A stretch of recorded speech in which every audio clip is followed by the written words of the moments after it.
Preface.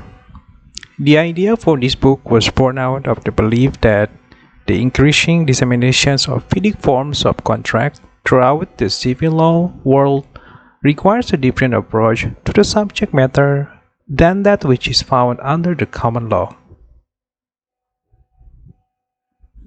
An English native speaker will naturally not encounter many difficulties when reading the Fidic forms. Although, of course, the wording used will sometimes be subject to interpretation.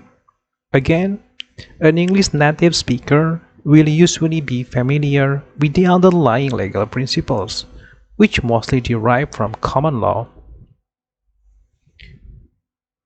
Despite the fact that some civil law-inspired features have been incorporated in the Fidic books, thus there is a clear need to explain common law concepts and legal terms in the context of civil law.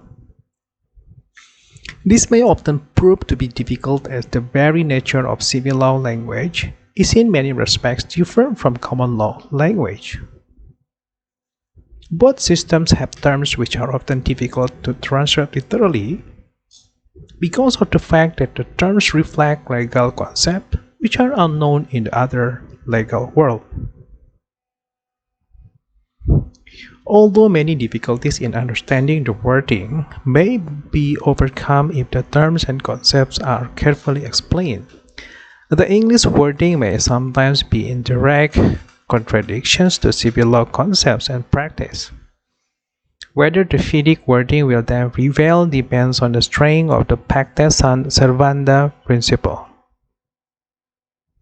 Civil law systems usually determine and categorize the very nature of a contract.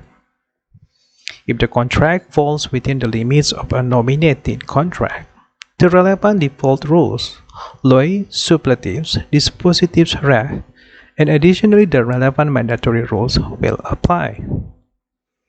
Whether the Fidic-based contract will be recognized as an agreement sui generis or at least as a valid agreement, although being in contradiction to the law must be ascertained on a case-by-case basis.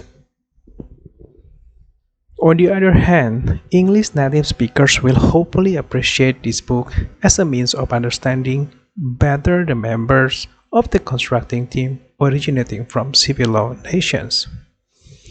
Common law practitioners should realize that the export of service does not always follow the export of common law practice.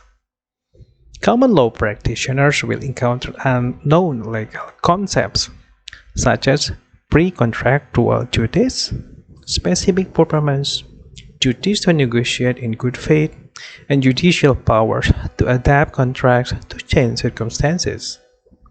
They will also become aware